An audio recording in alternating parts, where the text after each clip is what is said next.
क्या किसी कानून की किताब की भी आत्मा हो सकती है, एक अंतरात्मा जो उसे सही और गलत का रास्ता दिखाए?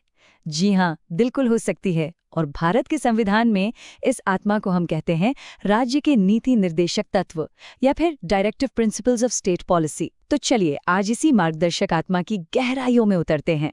तो सवाल ये उठता है कि आखिर किसी संविधान की आत्मा होती क्या है। देखिए, ये वो आदर्श हैं, वो सपने हैं जो कानून के सख्त अल्फाजों से कहीं आगे हैं। ये एक राष्ट्र के चरित्र को, उसकी सोच को दिशा देते हैं। असल में ये वो सिद्धांत हैं जो हमें बताते हैं कि एक देश के तौर पर हम क्या बनना चाहते हैं। तो इस पूरी कहानी को समझने का हमारा सफर कुछ इस तरह का रहेगा।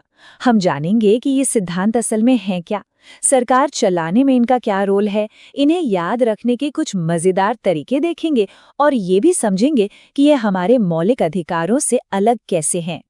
तो चलिए शुरुआत करते हैं सबसे बुनियादी सवाल से कि ये राज्य के नीति निर्देशक सिद्धांत, जिन्हें हम अब से शॉर्ट में डीएसपीपी कहेंगे, आखिर है क्या भला। इसे कुछ इस तरह समझ सकते हैं कि ये संविधान बनाने वालों की तरफ से आने वाली सरकारों के लिए एक गाइड बुक या एक नैतिक कंपास है। ये सिद्धांत संविधान के पार्ट 4 में आर्टिकल 36 से लेकर 51 तक दिए गए हैं। ये सरकारों को लगातार याद दिलाते हैं कि उन्हें किस दिशा में काम करना है। अब डीएसपी की सबसे दिलचस्प और अनोखी बात पर आते हैं। ये सिद्धांत भारत पर शासन करने का एक पूरा खाका को तैयार करते हैं, लेकिन कहानी में एक बड़ा ट्विस्ट है। और वो ट्विस्ट ये है कि इन्हें किसी भी अदालत में लागू नहीं करवाया जा सकता। जी हाँ, अगर सरकार इन्हें पूरा ना करे तो कोई भी नागरिक कोर्ट जाकर ये नहीं कह सकता कि सरकार ने अपना काम नहीं किया। तो फिर इनका फायदा क्या? फायदा ये है कि ये देश चलाने के लिए मौलिक हैं और एक कल्याणकारी राज्य यानी वेलफेयर स्टेट की नींव रखते हैं, जहां सबको सामाजिक और आर्थिक इंसाफ मिले। अच्छा, अब इतने सारे सिद्धांत हैं तो इन्हें याद रखना थोड़ा मुश्किल लग सकता है ना?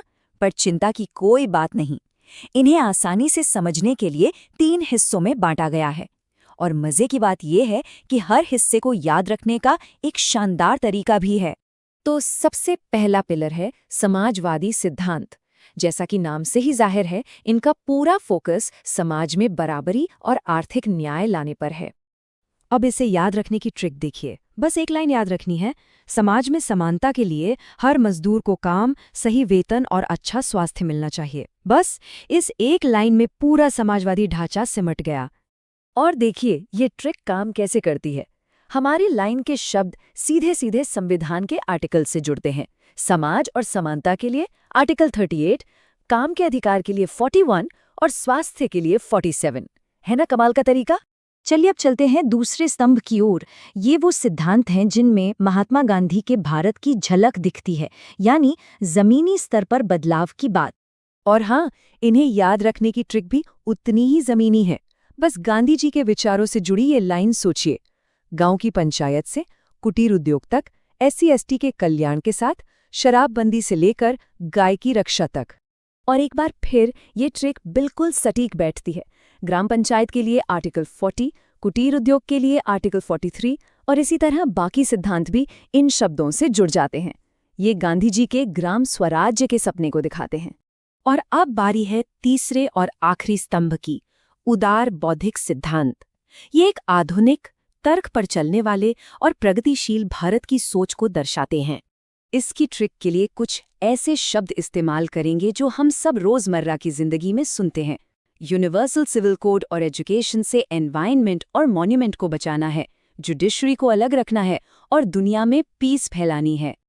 और ये देखिए कैसे ये सारे मॉडर्न आइडियाज एक साथ जुड़ जाते हैं। यूनिफॉर्म सिविल कोड के लिए आर्टिकल 44 से लेकर इंटरनेशनल पीस के लिए आर्टिकल 51 तक सब कुछ इसमें शामिल है। ये एक विकसित और जिम्मेदार देश का विजन है।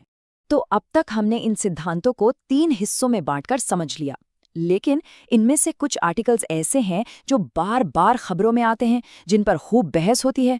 आइए उन पर एक खास नजर डालते हैं। ये वो बड़े बड़े आइडियाज हैं जो आज भी देश की दिशा और दशा तय कर रहे हैं, चाहे वो आर्टिकल 44 के तहत यूनिफॉर्म सिविल कोड की बात हो या आर्टिकल 40 के तहत पंचायतों को मजबूत करने की।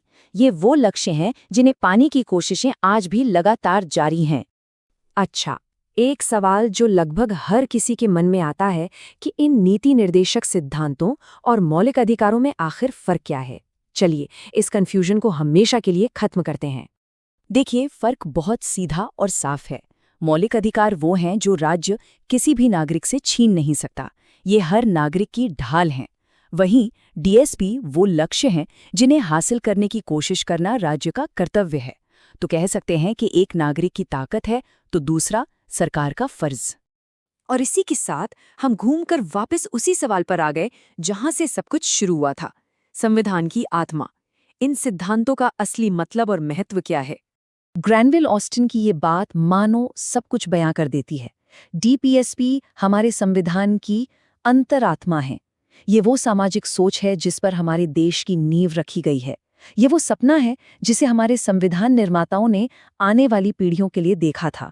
तो आखिर में सवाल यही बचता है, अगर ये सिद्धांत अदालत में लागू नहीं हो सकते तो फिर इनकी असली ताकत क्या है?